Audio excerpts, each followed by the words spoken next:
الديانة الإبراهيمية دي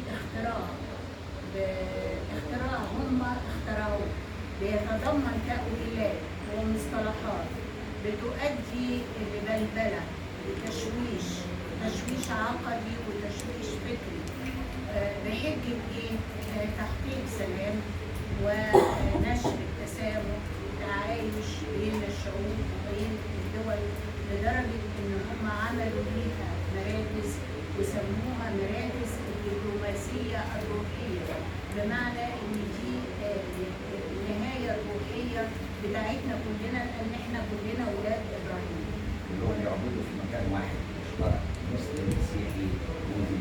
نعم نعم. عمل كلام في بعض.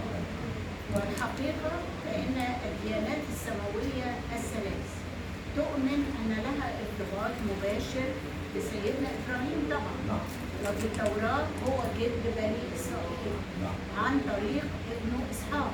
تمام. وفي المسيحية هناك ارتباط روحي بسيدنا إبراهيم. في الإسلام فالرسول صلى الله عليه وسلم جدنا وبينحدر من سلالة جده سيدنا إسماعيل ابن إبراهيم عليه السلام. وسيدنا إبراهيم هو أبو الأنبياء. وظهرت فكرة تزويد الفروق بين الديانات للهيمنة على معتقدات الشعوب، عشان يقولوا احنا كلنا واحد، كلنا عايزين نعيش في سلام، كلنا أبناء إبراهيم. وده اختراع قالوا عنه هو الديانة الإبراهيمية الجديدة أو الديانة الرابعة، وهو طبعا محض افتراء. تخدير لنا احنا عشان نستسلم. تم استخدامه كنوع من التوظيف.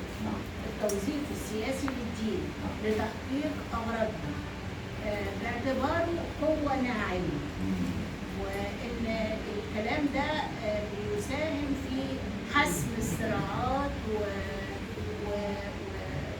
لصالح الدول اللي حابة تهيمن ويبقى ليها نفوذ. هناك من يرى أن الإبراهيمية هي مشروع أخلاقي ديني للتوحيد بين الأديان.